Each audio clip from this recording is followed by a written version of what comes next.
जय हिंद साथियों, मैं हरिवंश आप सभी का स्वागत करता हूं फिर से एक नई क्लास के साथ, नई बेहतरीन ऊर्जा के साथ, नए एकदम परफॉर्मेंस से एकदम बेहतरीन तरीके से आपको बढ़िया अच्छे पॉइंट्स जिसके साथ आपकी सफलता में चार चांद लग जाएंगे। हमारा चैप्टर चल रहा था ब्लड।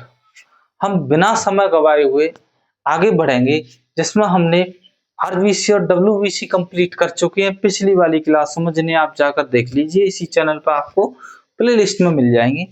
आगे हम चर्चा करेंगे अगले ब्लड सेल्स पे, जिसका नाम है रक्त बिंबाणु, जिसे आप कहते हैं रक्त बिंबाणु। ब्लड प्लेट लेट्स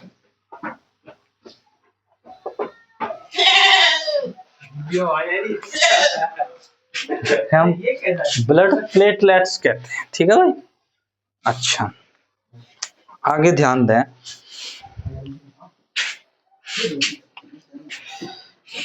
देखिए, यह मैं कहूं, यह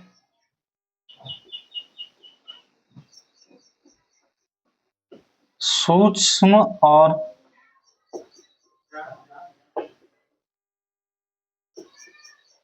रंगहीन होती है। यह सूक्ष्म और रंगहीन होती है, ठीक है। इनमें केंद्रक नहीं पाया जाता। आगे कहेंगे कि इनमें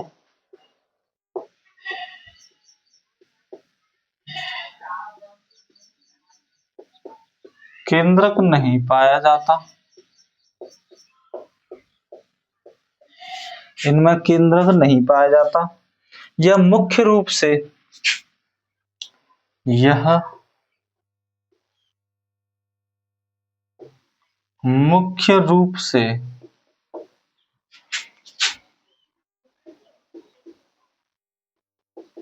रक्त स्कंदन, जिसे आप कहते हैं ब्लड क्लॉटिंग, मुख्य रूप से ब्लड क्लॉटिंग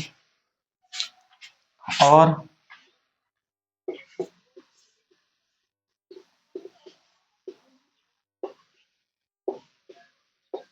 रक्त वाहिकाओं की मरम्मत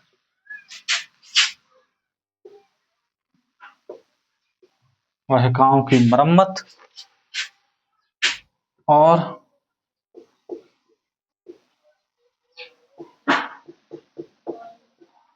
रोगों से रक्षा करती है। देखिए, इनका काम ब्लड क्लॉटिंग भी होता है। ब्लड क्लॉट क्या होता है, इसके जस्ट अगली हेडिंग वही कराऊंगा आपको कि ब्लड क्लॉट क्या होता है और किस तरह होता है, ठीक है। इनकी औसतन संख्या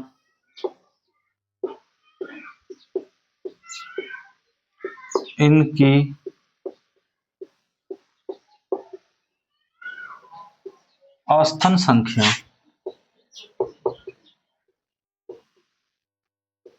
2.5 लाख से 3 लाख प्रति मिलीमीटर क्यूब होती है।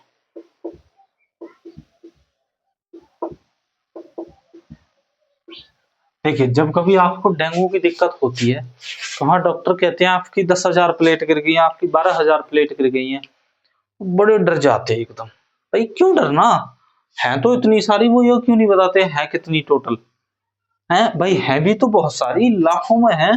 2-4 हजार 10,000 गिर जाएंगी तो मर थोड़ी जाएंगे, सही हो जाएंगे, लेकिन डर जाते हैं और पैसे ऐंठ लेते हैं वो लोग। अच्छा, ये सिर्फ स्तनधारियों में पाई जाती है। मैं कहूं यह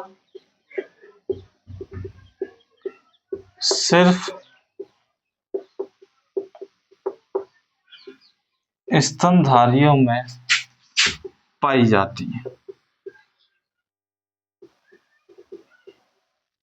स्तनधारी समझते हैं, मैमल्स, हम लोग स्तनधारियों में पाई जाती है। इनका जीवन काल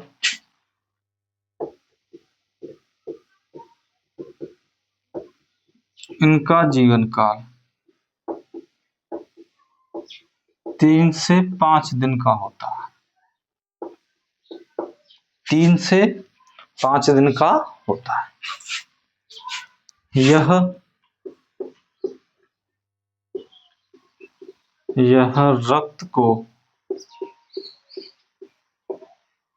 रक्त को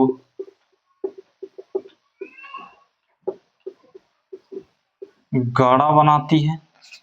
यह रक्त को गाढ़ा बनाती है तथा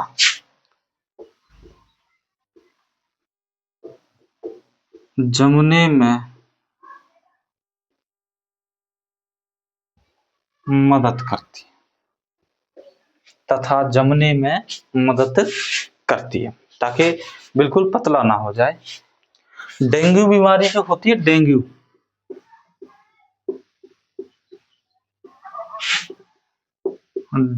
बीमारी में इनकी संख्या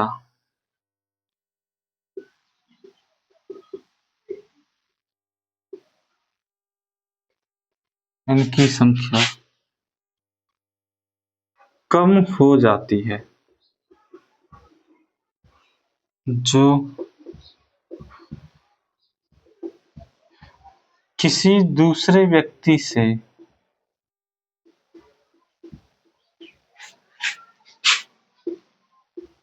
चढ़ाई जाती है। यानी इनकी संख्या कम हो जाती है तो किसी और व्यक्ति से उसे चढ़ा दिया जाता है, ठीक है, ताकि उनकी पूर्ति की जा सके। ठीक है भाई, इसमें कोई दिक्कत? ब्लड प्लेटलेट्स इतना ही है, इसका ध्यान रखना कि स्तनधारियों में सिर्फ पाई जाती है। इसका जो मुख्य कार्य है वो ब्लड क्लॉट करना है। बाकी ये रोगों से भी लड़ती है और ब्लड वेसल्स जो है उनको उनकी मरम्मत में भी ये ध्यान रखती है। ठीक है, चलिए अब मैं ये मिटाता हूं। अब चलते हैं, अगला हेडिंग है आपका चैप्टर फिनिश की हो रहा है लगभग आज ही इसी क्लास में ये चैप्टर आपका खत्म हो जाएगा। देखिए अगला है रक्त का थक्का।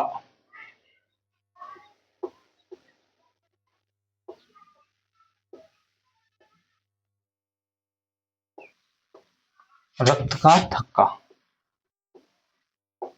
Blood clotting.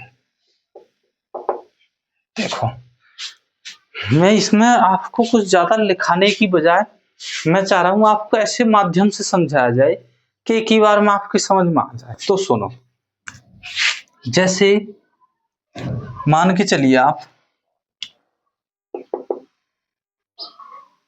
थोड़ा सा नीचे बना दो।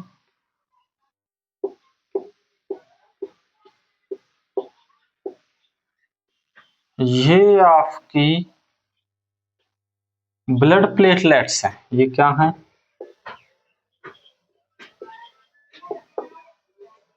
Blood platelets. ठीक है, इस ब्लड प्लेटलेट से क्रिया करके बनेगा थ्रोम्बोकाइनेसिस।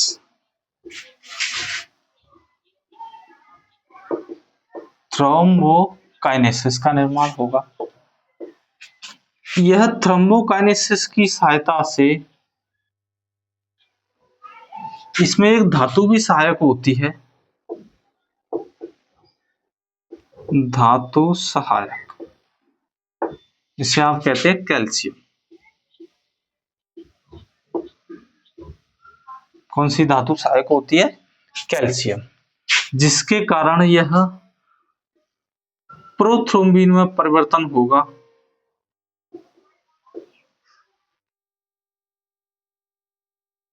प्रोथ्रोम्बिन में परिवर्तन होगा। प्रोथ्रोम्बिन इसे आगे चलकर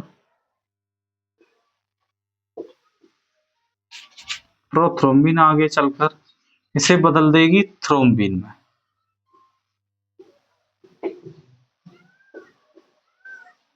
ठीक है, थ्रोम्बिन से जब यह आगे जाएगा ब्लड, तब बनेगा इसका फिब्रिनोजन।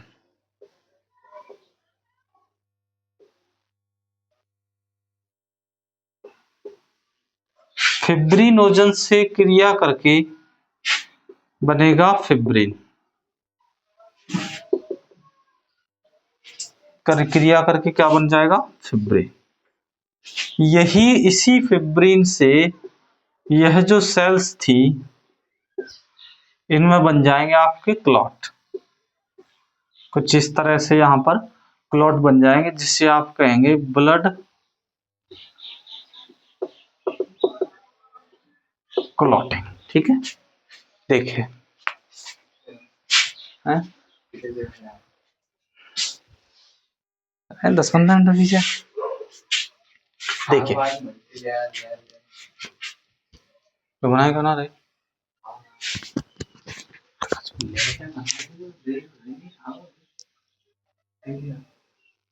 जा ले आ ना तो ले रहे हो तो ले लिया। चलिए सुनिए भाई, देखिए यही है ब्लड क्लॉटिंग। ये जो पूरी प्रोसेस है ये किसकी है? ब्लड। अभी बताया था आपको कि ब्लड क्लॉट में क्या जो है कौन सी सेल सहयोगी होती है? तो ब्लड प्लेटलेट्स द्वारा। देखिए ब्लड प्लेटलेट से थ्रोम्बोकाइनेसिस प्रक्रिया द्वारा क्या होगा? सबसे पहले प्रोथ्रोम्बिन बनेगा। इसमें एक धातु की सहायता होगी, जो कौन सी धातु है? कैल्शियम।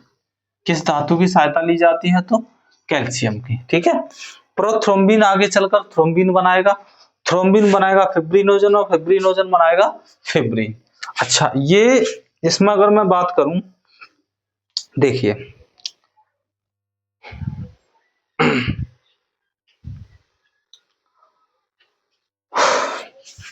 चलिए सुनिए, ये जो फिब्रिन है ये एक रेशेदार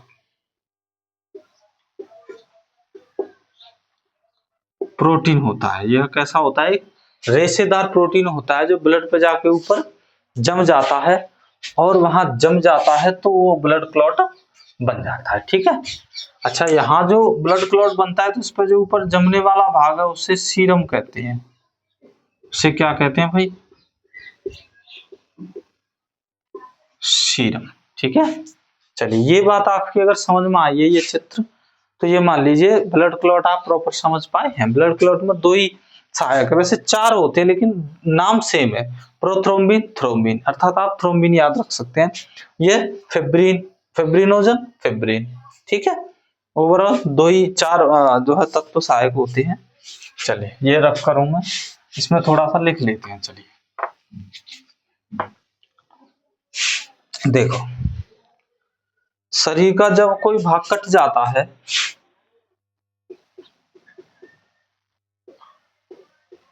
शरीर का जब कोई भाग कट जाता है तब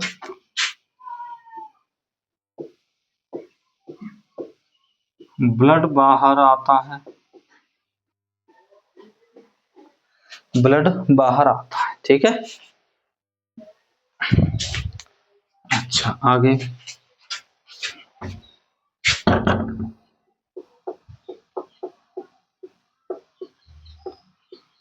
रक्त वायु के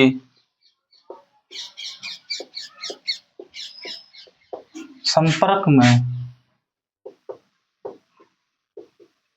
आने के कारण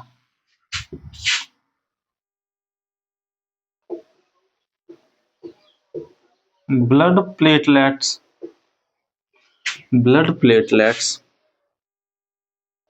ब्लड प्लेटलेट्स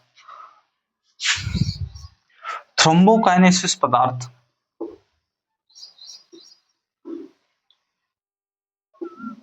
थ्रोम्बो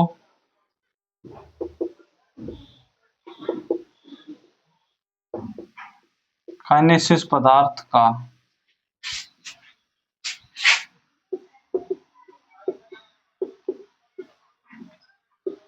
श्रावण करती है, थ्रोम्बोकाइनेसिस पदार्थ का श्रावण करती है, जो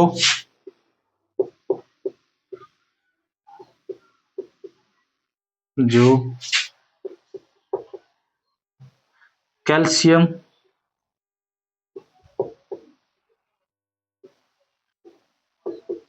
की उपस्थिति में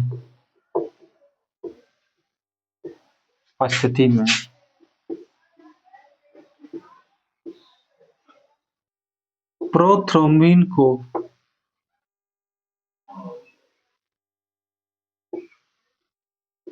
थ्रोम्बिन में बदलता है, प्रोथ्रोम्बिन को थ्रोम्बिन में बदलता है तथा फिब्रिनोजन को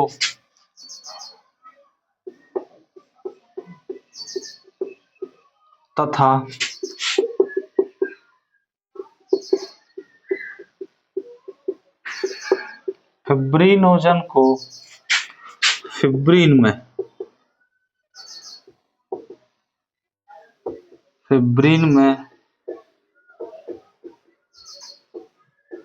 परिवर्तित करता है, फिब्रिन में परिवर्तित करता है। ठीक है।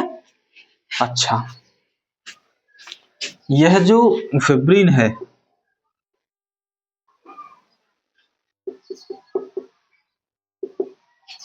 फिब्रिन एक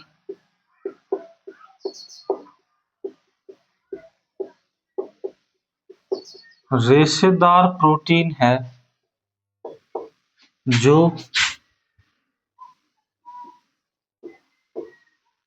ब्लड में फंसकर ब्लड क्लॉट करती है। ठीक है। अच्छा, ब्लड क्लॉट करती है, यानी ये किस में फंस जाती है? ब्लड में फंस जाती है। अच्छा, आगे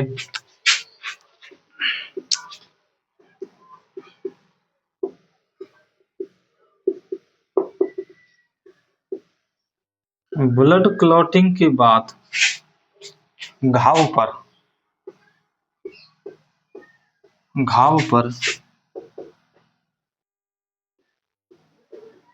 पीला पदार्थ जम जाता है जिसे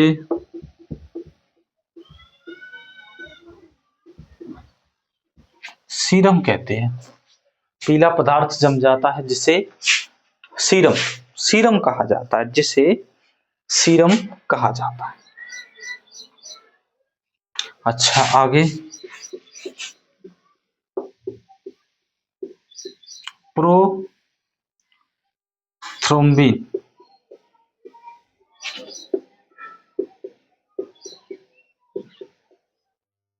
हेपेरिन को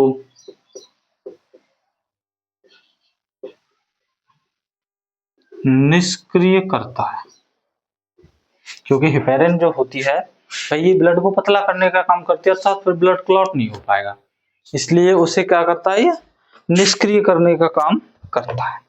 ठीक है भाई, चलिए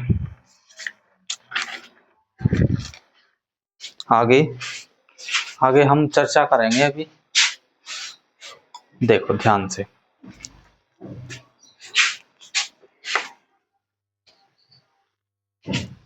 अगली हेडिंग है आपकी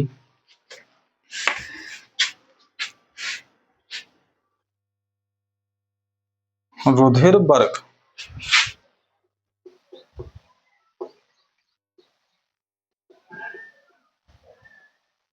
ब्लड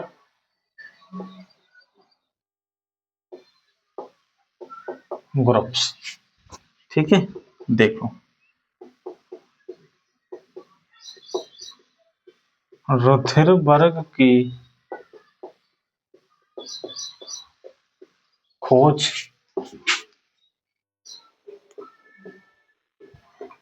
1900 में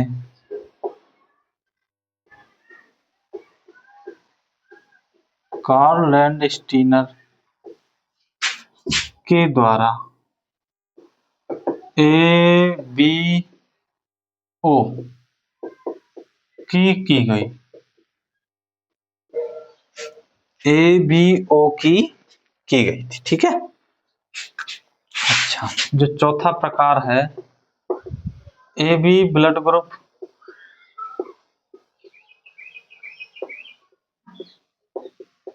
की खोज, ए बी ब्लड ग्रुप की खोज 1902 में, ए बी ब्लड ग्रुप की खोज 1902 में अल्फ्रेड वॉन डिकॉस्टलो एंड एर्नियो स्टर्ले, थोड़े से नाम बड़े हैं, अल्फ्रेड वॉन डिकॉस्टलो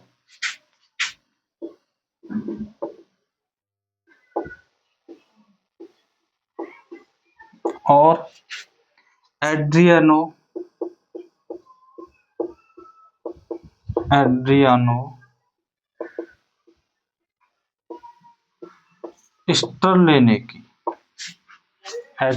स्टरले ने की थी। ठीक है भाई। अच्छा, यह जो तुम्हारा ब्लड चढ़ाना होता है,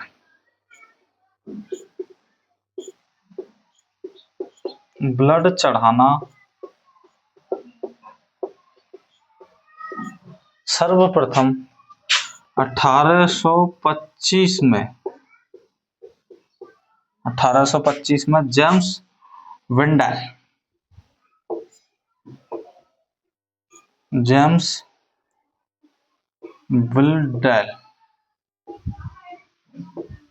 ने की, यानी इन्होंने ही बताया था सबसे पहले कि भाई किसी व्यक्ति के ब्लड की कमी होती है तो दूसरे व्यक्ति का ब्लड चढ़ाया जा सकता है। ये बात सबसे पहले इन्होंने बताई थी। ठीक है, चलिए अब देखो, कार्ल लैंडस्टीनर जो थे, इन्होंने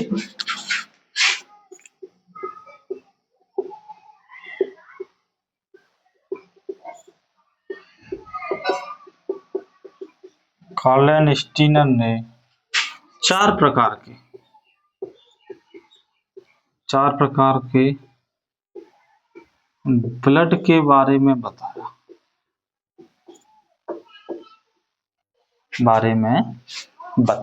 ठीक है भाई। कौन कौन से थे तो देखो, कुछ लाइन बना दूं मैं,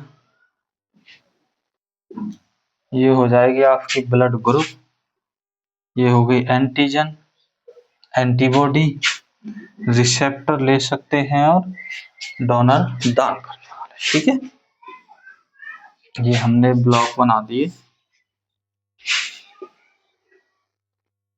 देखो यहां लिखेंगे हम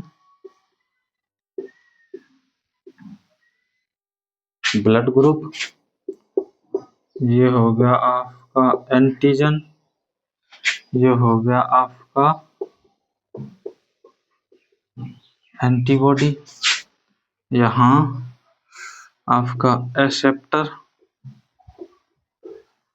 मतलब ग्राही, ये हो गया आपका डोनर मतलब दाता। ठीक है, देखो ब्लड ग्रुप जो ए होगा उसमें एंटीजन भी ए होगा, लेकिन एंटीबॉडी बी होगी। ठीक है, एंटीजन को देखिए कैपिटल लेटर से और एंटीबॉडी को स्मॉल लेटर से। एंटीजन जो होते हैं ये पाए जाते हैं आरबीसी पे,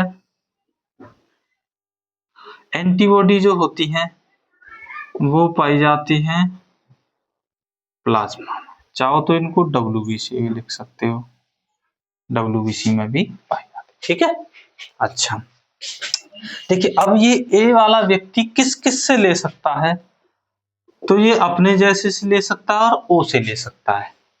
ठीक है, क्योंकि ये बी से इसलिए नहीं ले सकता क्योंकि इसमें एंटीबॉडी होती है, विपरीत से हम ले नहीं सकते।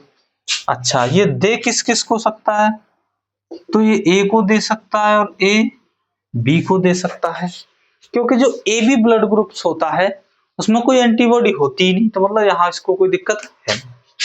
अच्छा, मान लीजिए बी है, उसमें एंटीजन भी बी होगा लेकिन एंटीबॉडी ए, विपरीत। यह भी ले सकता है बी ओ से और दे सकता है बी और ए बी। ठीक है, अगले हम बात करें ए बी की, तो देखिए इसमें एंटीजन दोनों पाए जाएंगे, ए और बी, एंटीबॉडी कोई नहीं पाया जाएगा। अब ये ले कौन कौन सा सकता है, देखिए ए बी ओ और ए बी। क्यों? क्योंकि इसमें कोई एंटीबॉडी है ही नहीं, मतलब कोई रोकने वाला ही नहीं है, तो ये तो सबसे लेगा। ठीक है, अच्छा दे किस किस को पाएगा ये, तो ये केवल अपने जैसे को। क्यों? क्योंकि देखो इसमें एंटीजन है लेकिन एंटीबॉडीज नहीं है, तो ये सिर्फ अपने जैसे को ही दे पाएगा बस, और किसी को नहीं दे पाएगा। ठीक है, अगला ब्लड ग्रुप है ओ, इसमें कोई भी एंटीजन नहीं होता लेकिन एंटीबॉडी दोनों होती है। इसका मतलब समझ रहे हैं, यह ले नहीं सकता, दे सकता है। अगर हम इसके लेने की बात करें तो ये स्वयं से लेगा बस, लेकिन जहां देने की बात आएगी तो ए बी ओ और तुम्हारा ए बी, ये सबको दे पाएगा। ठीक है भाई, इसीलिए जो ए वाले ब्लड ग्रुप वाले लोग होते हैं उनके लिए ज्यादा दिक्कतें होती हैं। आप सभी को अगर अपना ब्लड ग्रुप पता है तो आप कमेंट करके बता देना। मेरा ए पॉजिटिव है, ठीक है, यही है ब्लड ग्रुप। ठीक है भाई, आगे इसमें और भी चीजें हैं थोड़ी बहुत, वो भी आपको बता दी जाएंगी। देखिए ब्लड ग्रुप जो ओ होता है उसको सर्वदाता कहते हैं, यूनिवर्सल डोनर, और जो ए बी होता है उसे एक्सेप्टर, यूनिवर्सल सर्वग्राही, यानी सबसे ले सकता है। इसमें से आप ये आराम से समझ सकते हैं। ठीक है, इसमें अभी आपका एक क्लास और बनेगी इसमें, आरएच फैक्टर वाली। वैसे जहां तक है आपको मैं यही बता दूं, ये खत्म ही कर देते हैं। चलिए देखो,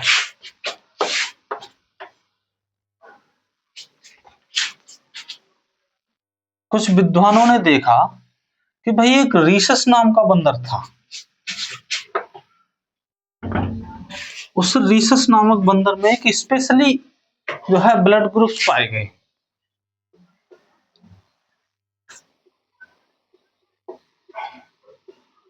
आरएच फैक्टर, देखिए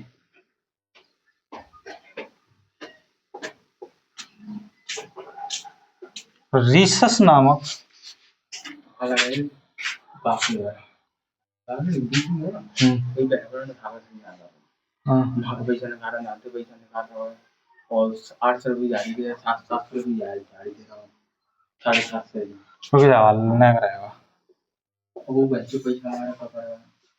रीसस नामक बंदर में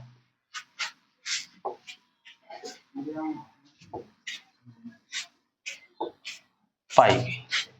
देखिए यह क्या होता है स्पेशली, यह रीसस नामक बंदर और मनुष्य दोनों में पाई जाती है, मानव दोनों में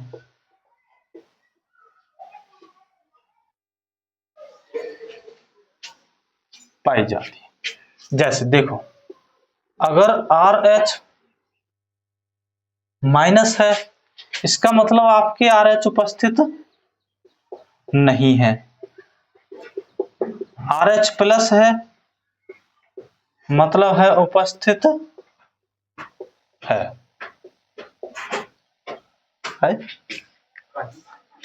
ठीक है, देखिए RH फैक्टर यही होता है। यह एक स्पेशली बंदर रीसस नामक बंदर में पाया गया था और मनुष्य में पाया जाता है। इसका मतलब है अगर आपके अंदर RH पॉजिटिव है, इसका मतलब RH उपस्थित है आपके ब्लड में। अगर RH नेगेटिव है, इसका मतलब RH उपस्थित नहीं है। जैसे मान लीजिए आप में से किसी का ब्लड O पॉजिटिव है, इसका मतलब आपके अंदर RH फैक्टर है। मान लीजिए आपका O नेगेटिव है, इसका मतलब आपके अंदर RH फैक्टर नहीं है। ठीक है, मान लीजिए आपका A पॉजिटिव है तो मतलब RH है, और आपके मान लीजिए अगर A नेगेटिव है तो RH नहीं है। यही है RH फैक्टर, यही है। ठीक है भाई, आपका औसतन ब्लड वाला पूरा चैप्टर हो गया फिनिश। कल नेक्स्ट अगले चैप्टर के साथ आपको इसी ऊर्जा के साथ मिलेंगे। तब तक के लिए जय हिंद, जय भारत।